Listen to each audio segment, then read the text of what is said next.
Jeet Bite Vibes.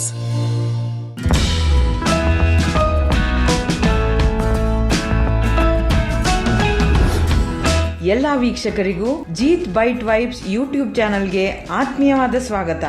ಇವತ್ತಿನ ಈ ವಿಡಿಯೋದಲ್ಲಿ ನಾನು ನಿಮ್ಗೆ ಸಿಂಪಲ್ ಆದಂತ ಒಂದು ರೈಸ್ ಬಾತ್ ನ ಹೇಗ್ ಮಾಡೋದು ಅಂತ ತೋರಿಸ್ಕೊಡ್ತೀನಿ. ಮಾಮೂಲಿ ನಾವೆಲ್ಲರೂ ಚಿತ್ರಾನ್ನ, ವಾಂಗಿಬಾತ್, ಪಲಾವ್ ಅಂತೂ ಮಾಡೇ ಮಾಡ್ತಿರ್ತೀವಿ. ಆದ್ರೆ ಇವತ್ತಿನ ಈ ವಿಡಿಯೋದಲ್ಲಿ ನಾನು ನಿಮ್ಗೆ ಸಿಂಪಲ್ ಆದಂತ ಆನಿಯನ್ ರೈಸ್ ನ ಹೇಗ್ ಮಾಡೋದು ಅಂತ ತೋರಿಸ್ಕೊಡ್ತೀನಿ. ಇದೇನಿದು ಆನಿಯನ್ ರೈಸ್? ಎಲ್ಲಾ ರೈಸ್ ಬಾತ್ ಅಲ್ಲೂ ಈರುಳ್ಳಿ ಅಂತೂ ಹಾಕ್ತಿವಿ ಅಂತಿದ್ದೀರಾ? ಅಲ್ಲೇ ಟ್ವಿಸ್ಟ್ ಇರೋದು ನೋಡಿ. ಈರುಳ್ಳಿ ಜೊತೆಗೆ ಒಂದಿಷ್ಟು ಸ್ಪೆಷಲ್ ಇಂಗ್ರೇಡಿಯೆಂಟ್ಸ್ ನ ಆಡ್ ಮಾಡ್ತಿದ್ದೀನಿ. ಸೊ ರೈಸ್ ಬಾತಿಗಂತೂ ಈ ಎಲ್ಲಾ ಇಂಗ್ರೇಡಿಯೆಂಟ್ಸ್ ತುಂಬಾನೇ ರುಚಿ ಕೊಡುತ್ತೆ. ತಡ ಮಾಡದೆ ವಿಡಿಯೋನ ಶುರು ಮಾಡೋಣ ಬನ್ನಿ.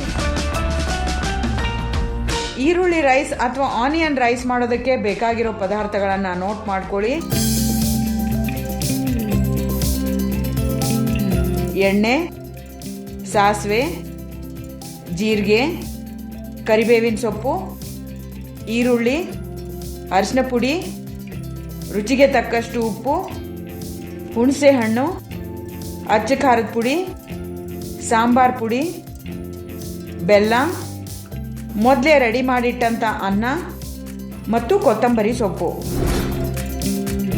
ಈರುಳ್ಳಿ ರೈಸ್ ಮಾಡೋ ವಿಧಾನನ ನೋಡ್ಕೊಂಡು ಬರೋಣ ಬನ್ನಿ. ಒಲೆ ಹೊತ್ತಿಸ್ಕೊಂಡು ಕಡಾಯಿನ ಬಿಸಿ ಆಗೋದಕ್ಕೆ ಅಂತ ಇಟ್ಟಿದ್ದೀನಿ. ಕಡಾಯಿ ಬಿಸಿ ಆದ್ಮೇಲೆ ಇದಕ್ಕೆ 3 ಸ್ಪೂನ್ ಅಷ್ಟು ಎಣ್ಣೆನ ಸೇರಿಸ್ತಾ ಇದ್ದೀನಿ.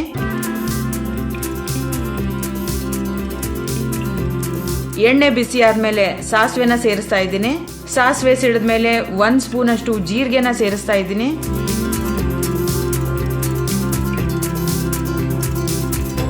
ಕರಿಬೇವಿನ ಸೊಪ್ಪನ್ನ ಸೇರಿಸ್ತಾ ಇದ್ದೀನಿ.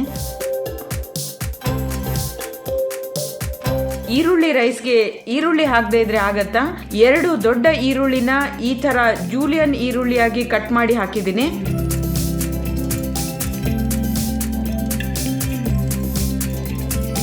ಈರುಳ್ಳಿ ಎಲ್ಲ ಸಾಫ್ಟ್ ಆಗೋವರೆಗೂ ಇದನ್ನ ಬಾಡಿಸ್ಕೊಳ್ಬೇಕಾಗತ್ತೆ.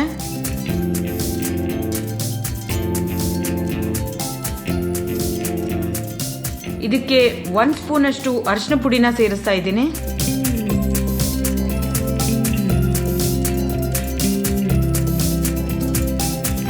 ಈರುಳ್ಳಿ ಎಲ್ಲ ಬೇಗ ಬೇಯಲಿ ಅಂತ ಸ್ವಲ್ಪ ಉಪ್ಪನ್ನು ಸಹ ಸೇರಿಸ್ತಾ ಇದ್ದೀನಿ.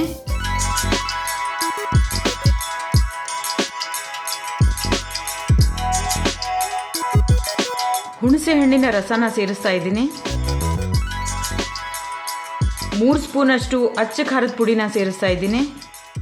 2 ಸ್ಪೂನ್ ಅಷ್ಟು ಸಾಂಬಾರ್ ಪುಡಿನ ಸೇರಿಸ್ತಾ ಇದ್ದೀನಿ. 2 ಸ್ಪೂನ್ ಅಷ್ಟು ಬೆಲ್ಲನ ಸೇರಿಸ್ತಾ ಇದ್ದೀನಿ.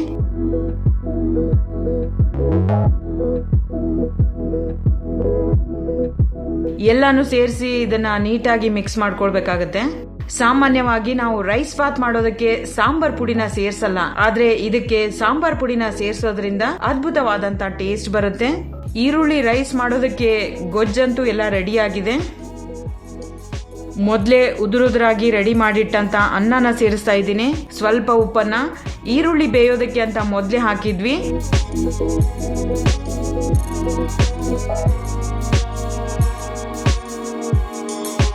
ಈಗ ಇನ್ನೂ ಸ್ವಲ್ಪ ಉಪ್ಪನ್ನ ಸೇರಿಸ್ತಾ ಇದ್ದೀನಿ. ಇದನ್ನೆಲ್ಲ ನೀಟಾಗಿ ಮಿಕ್ಸ್ ಮಾಡ್ಕೊಳ್ಬೇಕಾಗತ್ತೆ.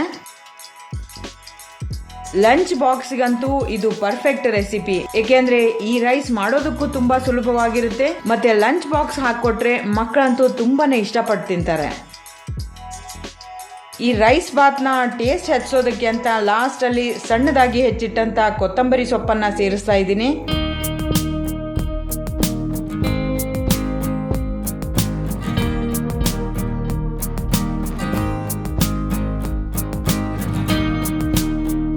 ನೋಡಿದ್ರಲ್ವಾ ವೀಕ್ಷಕರೇ, ಸಿಂಪಲ್ ಆಗಿರೋ ಮತ್ತು ಅಷ್ಟೇ ಕ್ವಿಕ್ ಆಗಿ ಮಾಡಬಹುದಾದಂತ ಈರುಳ್ಳಿ ರೈಸ್ ಬಾತ್ ನ ಹೇಗ್ ಮಾಡೋದು ಅಂತ ತೋರಿಸ್ಕೊಟ್ಟಿದ್ದೀನಿ.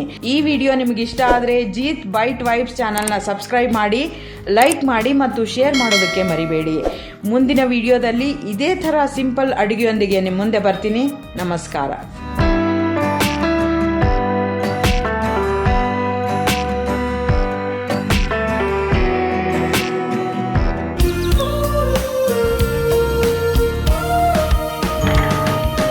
Jeet Bite Vibes.